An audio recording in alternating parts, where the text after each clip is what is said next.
Good morning बच्चों, फिर से स्वागत है आपका ऑनलाइन क्लासेज में।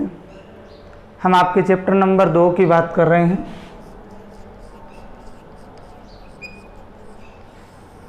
दो नंबर चैप्टर का जो नाम था क्लासिफिकेशन ऑफ लिविंग बींग्स। ठीक है, कल वाले वीडियो के अंदर ये पूरा हो जाएगा। मंगलवार को आपका ये चैप्टर जो है वो कंप्लीट हो जाएगा। आज जो हम बात करेंगे और हमने पीछे क्या क्या इस चैप्टर के अंदर बातें जो हैं वो कर ली, उनके बारे में पढ़ेंगे। हमने अब तक जो किंगडम थे, सबसे पहले हमने मोनेरा किंगडम, दूसरा हमने प्रोटिस्टा किंगडम, तीसरा हमने फंजाई जो हमारा सैटरडे को कंप्लीट हुआ है पढ़ चुके हैं। तीनों जगत जो थे वो पढ़ चुके हैं। अब हमारा 4 नंबर और 5 नंबर जगत बाकी है। 4 नंबर कौन सा है? प्लांट किंगडम, प्लांट किंगडम, पादप जगत। और 5 नंबर है आपके एनिमलिया, एनिमलिया किंगडम अर्थात जंतु जगत।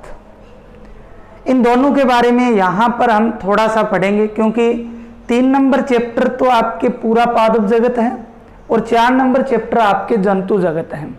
तो यहाँ पर हम केवल सामान्य जानकारियाँ पढ़ेंगे कि पादप जगत क्या होता क्या है और जंतु जगत क्या होता है। बाकी इनका पूरा जो अध्ययन है वो हम 3 और 4 नंबर चैप्टर में करेंगे। सबसे पहले बात करते हैं प्लांट किंगडम की, पादप जगत की। देखिए, जैसे ही पादप नाम आता है तो आप लोगों के दिमाग में तुरंत पेड़ पौधे आते हैं। क्या आते हैं? पेड़ पौधे आते हैं। जितने भी हरे पेड़ पौधे हैं वो आपके दिमाग में आते हैं, और बिल्कुल सही आते हैं, क्योंकि पादप कौन से होते हैं? जितने भी सभी हरे पेड़ पौधे हैं उन सबको क्या कहा जाता है? पादप कहा जाता है। उन सबको क्या कहा जाता है? पादप बोला जाता है। पादप के अंदर एक महत्वपूर्ण बात जो होती है, इनके अंदर क्लोरोफिल पाया जाता है। क्लोरोप्लास्ट, क्लोरोफिल वर्णक जो है जिसके कारण ये ग्रीन कलर के होते हैं, या क्लोरोप्लास्ट हरित लवक बोल सकते हो। क्लोरोप्लास्ट हरित लवक जो है वो पाया जाता है, जिसके कारण हमें ये ग्रीन नजर आते हैं। सबसे महत्वपूर्ण बात ये है। दूसरी, अब इनकी विशेषताओं की बात करें तो सेल टाइप की बात करते हैं, कोशिका के प्रकार की बात करते हैं, तो कौन सी होती है? यूकैरियोटिक, यूकैरियोटिक सेल्स जो है वो पाई जाती हैं। अर्थात इनके अंदर जो कोशिकाएं होती हैं उनमें सुस्पष्ट केंद्रक पाया जाता है। सेकंड, अगर बात करें सेल वॉल की, तो प्यारे बच्चों कोशिका भित्ति जो है वो पादपों के अंदर पाई जाती है। कोशिका भित्ति, सेल वॉल जो होती है वो पाई जाती है और ये प्रेजेंट होती है। इसके अलावा ये सेलुलोज की बनी हुई होती है। किसकी बनी हुई होती है? सेलुलोज की बनी हुई होती है। कई बार प्रश्न पूछा जाता है परीक्षाओं के अंदर कि पादप की कोशिका भित्ति किन की बनी हुई होती है। जबकि हमने मोनेरा, प्रोटिस्टा और फंजाई में भी कोशिका भित्ति की बात की थी, लेकिन वहाँ पे सेलुलोज रहित थी। लेकिन पादपों के अंदर जो कोशिका भित्ति होती है वो क्या होती है? सेलुलोज से बनी हुई होती है। इसके बाद बात करते हैं आगे सेल मेम्ब्रेन की। तो सेल मेम्ब्रेन तो 100% होगी। कोशिका झिल्ली जो है वो भी प्रेजेंट होती है। अब बात करते हैं इनके पोषण की, न्यूट्रिशन की। अगर बात करते हैं पोषण की, तो पेड़ पौधे जो होते हैं वो फोटोसिंथेसिस की क्रिया द्वारा, अर्थात प्रकाश संश्लेषण की क्रिया द्वारा भोजन जो है वो स्वयं बनाते हैं, स्वपोषी। लेकिन आपको बता देता हूँ, कुछ पादप ऐसे भी होते हैं जो कीटों का भक्षण करके क्या करते हैं? भोजन ग्रहण करते हैं। उन्हें कीट भक्षी बोला जाता है। क्या बोला जाता है? जैसे घट पादप है, कीट भक्षी। ये अपने अंदर, अपने पादप के अंदर कीटों को ग्रहण कर लेते हैं और बाद में उनको मारकर अपना भोजन ग्रहण करते हैं। आप पहली बार सुन रहे हो, आपको अजीब लग रहा होगा कि पादप भी कीट मार सकते हैं क्या?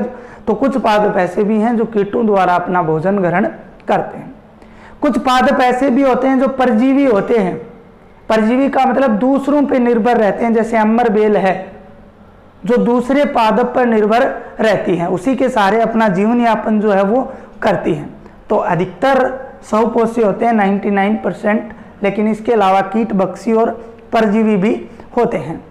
इसके बाद में बात करते हैं जनन की विधि। रिप्रोडक्शन का जो मेथड है वो निषेचन रहेगा। क्या रहेगा? निषेचन। निषेचन अर्थात फर्टिलाइजेशन। क्या मतलब होता है फर्टिलाइजेशन का? कि नर युग्मक और मादा युग्मकों का आपस में संलयन होना क्या कहलाता है? फर्टिलाइजेशन कहलाता है। पादपों के अंदर vegetative reproduction, sexual reproduction and asexual reproduction तीनों प्रकार के जनन जो है वो पाए जाते हैं। वैसे मुख्य रूप से जनन जो है एसेक्सुअल रिप्रोडक्शन अर्थात अलैंगिक जनन और सेक्सुअल रिप्रोडक्शन मतलब लैंगिक जनन। ओके, लेकिन अलैंगिक जनन की अगर बात करें तो इसके अंदर वेजिटेटिव रिप्रोडक्शन और आता है। कायिक प्रवर्धन बोल सकते हो आप, वेजिटेटिव प्रोपागेशन भी इसको बोला जा सकता है, तो वो भी आता है वेजिटेटिव रिप्रोडक्शन। जैसे मान लीजिए आलू है, आलू के उपरांक होती है, उससे भी नया आलू हम प्राप्त कर लेते हैं, तो वो वेजिटेटिव रिप्रोडक्शन है। कुछ आपने जैसे हमारे यहाँ शीशम होती है, ठीक है ना, वो उसकी जड़ जो अगर हम उसकी जड़ काट कर हम जमीन में लगा देते हैं तो वैसा ही पादप बन जाता है। ऐसे जनन को क्या कहा जाता है? वेजिटेटिव रिप्रोडक्शन कहा जाता है। जैसे एक पादप ऐसा भी है जिसकी पत्ती, अगर आप उसकी पत्ती को तोड़कर जमीन में बो देते हो अनुकूल परिस्थितियों के अंदर, तो उस पत्ती से भी नए पादप बन जाता है। फॉर एग्जाम्पल आपको बता देता हूँ, ब्रायोफिलम या पत्थर चट्टा जिसको बोला जाता है, तो ये क्या है? वेजिटेटिव रिप्रोडक्शन के अंदर आता है। कक्षा 12 के अंदर चाहे नए स्लेब्स की बात करो चाहे अभी जो स्लेब्स है उसकी बात करो, आपको ये मिलेगा। रिप्रोडक्शन इन एंजियोस्पर्म प्लांट्स जो है उनके अंदर हम लोग इसको पढ़ेंगे। इसके बाद बात करते हैं पादप जो है, इनकी 5 श्रेणियां बनाई गई हैं। पादपों की कितनी श्रेणियां बनाई गई हैं? 5 श्रेणियां बनाई गई हैं। उन 5 की बात हम लोग करेंगे तीसरे चैप्टर के अंदर। यह चैप्टर कल पूरा होगा, उसी के साथ हम 3 नंबर चैप्टर का जो नाम रहेगा प्लांट किंगडम, ठीक है ना, उसके अंदर बात करेंगे। इसके अंदर रखे गए हैं सेवाल, ब्रायोफाइट या ब्रायोफाइटा बोल सकते हो, टेरिडोफाइटा। इसके अलावा बात करें तो आवर्त बीजी, अनावर्त बीजी और अनावर्त बीजी। आवर्त बीजी को बोलते हैं एंजियोस्पर्म। क्या बोला जाता है? एंजियोस्पर्म बोला जाता है, और इसको बोला जाता है अनावर्त बीजी को जिम्नोस्पर्म। हम बात करेंगे इनकी कि क्यों बोला जाता है इनको एंजियोस्पर्म, और ठीक है, एंजियोस्पर्म और जिम्नोस्पर्म इनको क्यों बोला जाता है, इनकी हम लोग बात जो है वो करेंगे, ठीक है। इसके अलावा और अगर बात करें तो पादपों के अंदर पीडी एकांतरण भी पाया जाता है। क्या पाया जाता है? पीडी एकांतरण भी पाया जाता है। ओके, तो ये था पादप। ये हमारा कौन सा किंगडम था? Plant kingdom. इन सब की 5 की शैवाल, ब्रायोफाइटा, टेरिडोफाइटा, आवर्त बीजी और अनावर्त बीजी की बात जो है हम तीसरे चैप्टर में स्टार्टिंग से शुरू करना करेंगे और लास्ट तक करेंगे। बाद में हमारा 3 नंबर चैप्टर जो है वो कंप्लीट हो जाएगा। इसके बाद हम बात करते हैं जो 5 नंबर लास्ट आपका किंगडम है इस चैप्टर का। उसके बाद में एक टॉपिक और रहेगा विषाणु और लाइकेन, उनकी बात हम कल वाले वीडियो में करेंगे। लेकिन आज हम 5वां किंगडम और कर लेते हैं, एनिमेलिया किंगडम, ठीक है, जिसके अंदर हम लोग आते हैं जंतु जगत। ये भी बहुत अगर हम बोलें तो ये सबसे बड़ा जगत है, सबसे बड़ा किंगडम है। क्या है? सबसे बड़ा। याद रख लेना, सबसे बड़ा किंगडम कौन सा है?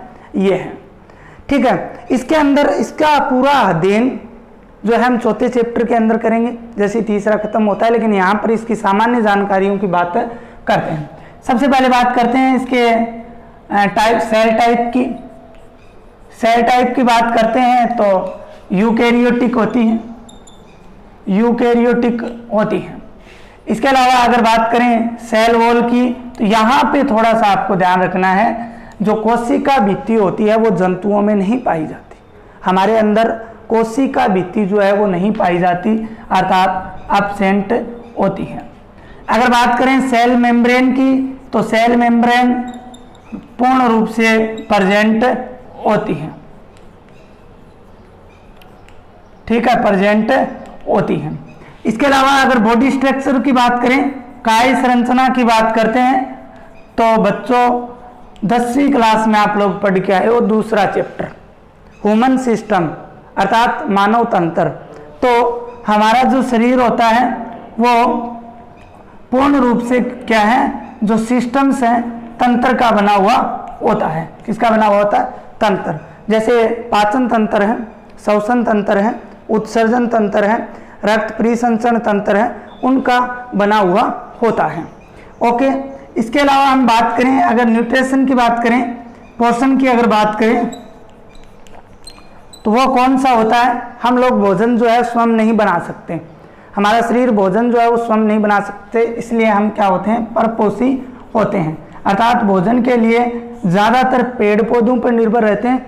इसके अलावा कुछ लोग मांसाहारी भी होते हैं, जो क्या है? मांस के रूप में भोजन ग्रहण करते हैं। तो परपोषी जो है वो इसके अंदर आते हैं।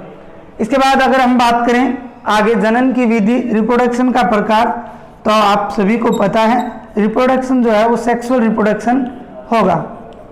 सेक्सुअल रिप्रोडक्शन अर्थात बात करें लैंगिक जनन की, जिसके अंदर नर, क्योंकि नर और मादा जो है दो रूप होते हैं लैंगिक जनन के अंदर, तो नर और मादा आपस में उनके जो युग्मक या गैमिट्स होते हैं वो मिलने की क्रिया द्वारा क्या होगा? सेक्सुअल रिप्रोडक्शन होगा, अर्थात फर्टिलाइजेशन की क्रिया द्वारा जनन की क्रिया होती है, निषेचन के द्वारा जनन की क्रिया होती है। इसके अलावा और भी महत्वपूर्ण बातें जो हैं इसके बारे में हम पढ़ेंगे आपके चौथे चैप्टर में। तो ये था आपके जंतु जगत के बारे में ये महत्वपूर्ण बातें हैं जो आपके सामने हैं, आपको बता दी गई हैं, ठीक है। अब 3 नंबर चैप्टर के अंदर हम पढ़ेंगे आपके प्लांट किंगडम कंप्लीट, और 4 नंबर में पढ़ेंगे हम एनिमलिया किंगडम कंप्लीट पढ़ेंगे। इस चैप्टर का आपके अंतिम टॉपिक रहा है विषाणु और लाइकेन, विरोइड एंड लाइकेन, तो उनकी बात हम कल वाले वीडियो में करेंगे। तो कल आपका ये 2 नंबर चैप्टर जो है वो कंप्लीट हो जाएगा।